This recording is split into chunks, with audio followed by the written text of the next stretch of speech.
1 Korintus 15 ayat 10 bagian B. Dan kasih karunia yang dianugerahkannya kepadaku tidak sia-sia. Jadi dari ayat tersebut Paulus itu setelah menerima anugerah Tuhan dan anugerah Tuhan dia menyadari sempurna, Paulus tidak mau menyia-nyiakan. Jadi setiap pemberian kalau tidak dihargai atau diabaikan begitu saja, semua akan menjadi sia-sia. Betul? Jadi itu sebabnya kita, sekalipun kita itu sudah terima Yesus sebagai Tuhan dan Juru Selamat, kita itu mendapat anugerah, dan anugerah Tuhan itu sempurna, tetap di dalam kehidupan kita ini kita harus sadar ada bagian manusia yang harus memperjuangkan apa yang telah dipercayakan. Saudara percaya enggak bahwa saudara telah menerima keselamatan setelah terima Yesus sebagai Tuhan dan Juru Selamat?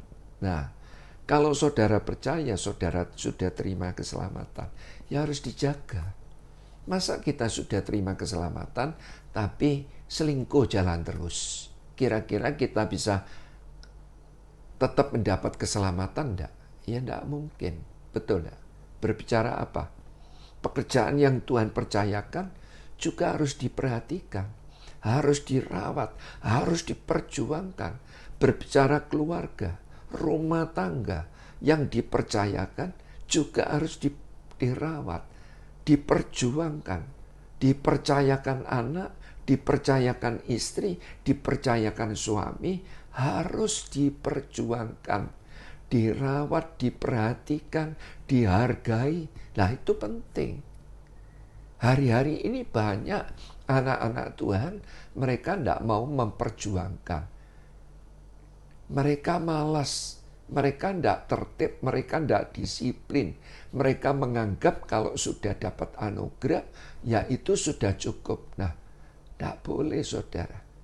Tuhan percayakan kita, ya kita mempunyai iman, ya harus diperjuangkan. Yang namanya iman kita harus bertumbuh menjadi besar.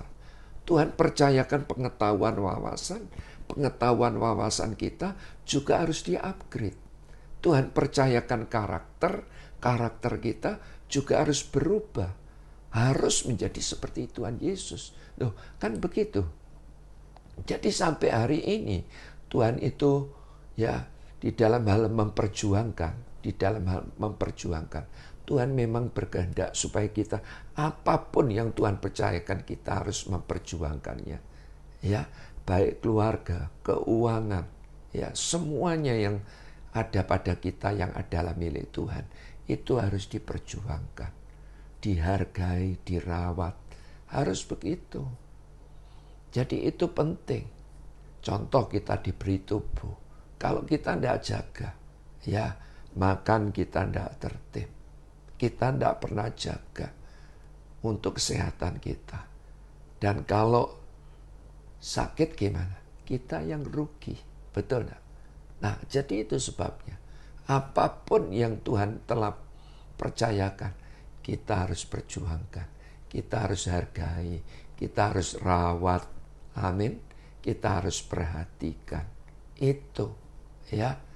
Terutama di dalam hal memperjuangkan, jangan lupa kita harus libatkan Tuhan. Jangan sampai kita itu memperjuangkan dengan kemampuan kita sendiri. Nah, itu salah. Yang artinya apa? Kita mempunyai beban pergumulan, ya kalau kita tidak bisa mengatasi kita yang terbatas ini, kita harus berdoa, minta pertolongan Tuhan. Tuhan, aku mempunyai persoalan, aku tidak bisa menyelesaikan. Ulurkan tanganmu, tolong aku Tuhan. Jagai hati pikiranku, supaya ada damai sejahtera, supaya ada hikmat. Nah, itu libatkan Tuhan. Dan bahkan saya memberitahu saudara, ya sampai detik ini Tuhan itu mau bekerja sama dengan manusia. Contoh di dalam peristiwa, ya dalam kisah Natal, pada waktu Maria itu ya mendapat anugerah dia akan hamil dari Roh Kudus, dan Maria itu berbicara kepada Yusuf, Dan Yusuf yang mendengar bahwa Maria ini sebelum dinikahi hamil, Nah, Yusuf menjadi apa? Menjadi ragu. Diam-diam akan ditinggalkan. Sekalipun Alkitab katakan hatinya tulus, tetapi dia tidak mau ribut-ribut. Sebab apa? Aku belum menikahi, tapi kok hamil kan gitu. Bingung loh Yusuf. Tetapi pada waktu saat dia galau dan kacau, dia tertidur, dan kemudian malaikat Tuhan menghampiri Yusuf, dan Yusuf diberitahu, Yusuf, engkau harus mengambil Maria, sebab bayi yang ada di dalam kandungan itu adalah dari Roh Kudus, dan kalau itu lahir, hendaklah engkau menamai dia Yesus.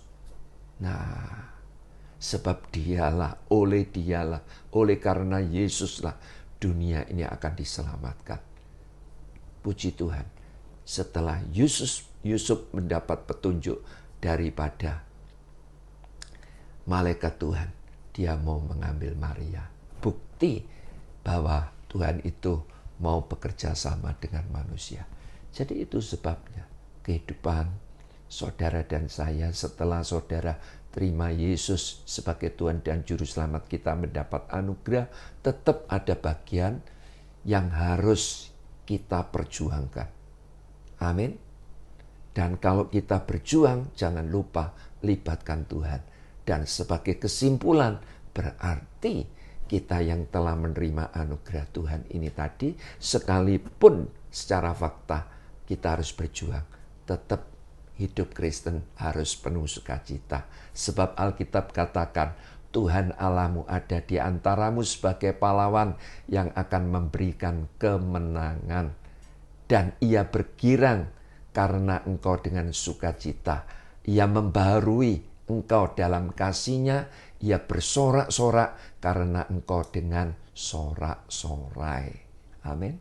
Nah itu. Jadi tidak ada alasan. Saudara sebagai anak-anak Tuhan, setelah terima Yesus sebagai Tuhan dan Juru Selamat, sekalipun hidup ini diwarnai dengan berbagai persoalan, tetap sukacita.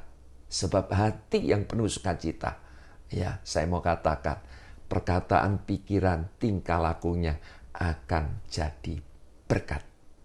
Tuhan Yesus memberkati.